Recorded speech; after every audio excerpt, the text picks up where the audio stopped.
अंधेरा सिर्फ रात को नहीं होता मेरे भाई, कुछ लोग उसे अपने अंदर लेकर भी चलते हैं। मुंबई की अंडरवर्ल्ड दुनिया में एक नाम लोगों के दिलों में डर पैदा करता है, जिसका नाम है कुरूपू। कोई नहीं जानता वह कौन है, कहाँ से आया है और उसका असली चेहरा क्या है। लोग सिर्फ इतना जानते हैं कि जहाँ सिस्टम फेल हो गया वहाँ पे कुरूपू इंसाफ लेकर आएगा। लेकिन इस बार मामला थोड़ा सा अलग हो चुका है।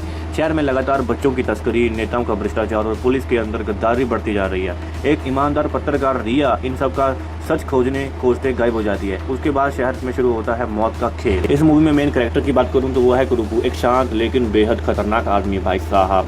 कम बोलता है लेकिन हर कदम सोच समझकर उठाता है। उसके अतीत में एक ऐसा दर्द छुपा है जिसे उसे इंसान से हथियार बना दिया भाई साहब। रिया एक निडर पत्रकार जो सिस्टम की सच्चाई दुनिया के सामने लाना चाहती है। एसीपी अर्जुन जी हैं इसमें, ईमानदार पुलिस अफसर। शुरुआत में वह कुरूपू को अपराधी समझता है लेकिन बाद में सच्चाई जानकर उसके साथ खड़ा हो जाता है। भाई साहब क्या बात है। और हाँ, एक मिनिस्टर राठौड़ है फिल्म का असली विलन। कौन है मिनिस्टर राठौड़? बाहर से देशभक्त नेता और अंदर से पूरे अपराध नेटवर्क का मालिक। मतलब कि जो इंडिया में रियलिटी वही होता है ना, जो हमारे पॉलिटिशियन लीडर हैं वही सब साले असली भ्रष्टाचारी और असली आतंकवादी होते हैं और कोई नहीं होता। इसका फर्स्ट हाफ, शहर में अपराध तेजी से बढ़ता है। रिया एक बड़े स्कैम का पर्दाफाश करने वाली होती है। अचानक उसका अपहरण हो जाता है। उसी रात कई गैंगस्टर रहस्यमय तरीके से मारे जाते हैं। दीवारों पर सिर्फ एक शब्द लिखा मिलता है, कुरूपू कुरूपू। जैसे अपरिचित फिल्म में होता है वैसे ही एसीपी अर्जुन है जो जांच शुरू करता है। धीरे धीरे पता चलता है कुरूपू कोई साधारण अपराधी नहीं बल्कि कभी सेना का स्पेशल ऑफिसर था जिसने सिस्टम में धोखा दे दिया। इंटरवल ट्विस्ट की बात करूं तो रिया जिंदा है भाई साहब। रिया नहीं मरी क्योंकि, लेकिन उसे उसी नेता ने कैद किया है जिसे देश का सबसे बड़ा हीरो माना जा रहा है। लो भाई कर लो बात।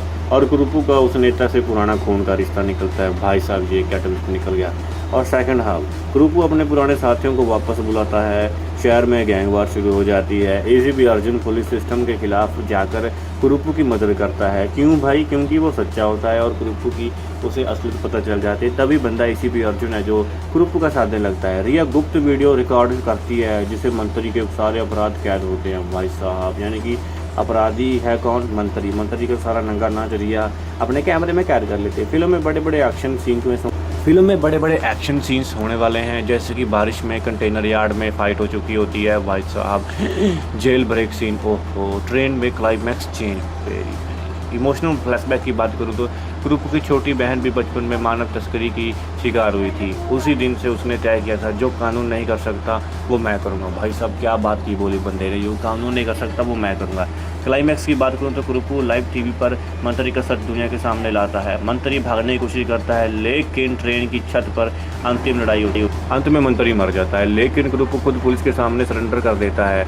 जाते जाते वो कहता है मैं हीरो नहीं हूँ, मैं सिर्फ उस अंधेरे का नाम हूँ जिसे लोग डरते हैं। एंडिंग, फिल्म खत्म होते ही जेल के अंदर बैठा कुरूपू पर टीवी पर खबर चलती है कि शहर में फिर अपराध बढ़ने लगा है। कुरूपू हल्की मुस्कान देता है और एक आवाज़ आती है। स्क्रीन ब्लैक हो जाती है और एक आवाज़ आती है, कुरूपू विल रिटर्न। यानी कि कुरूपू पार्ट 2 भी आने वाला है। यानी कि इसके पार्ट 2 की अनाउंसमेंट भी पार्ट 1 में ट्रेलर में ही रिलीज हो गई है।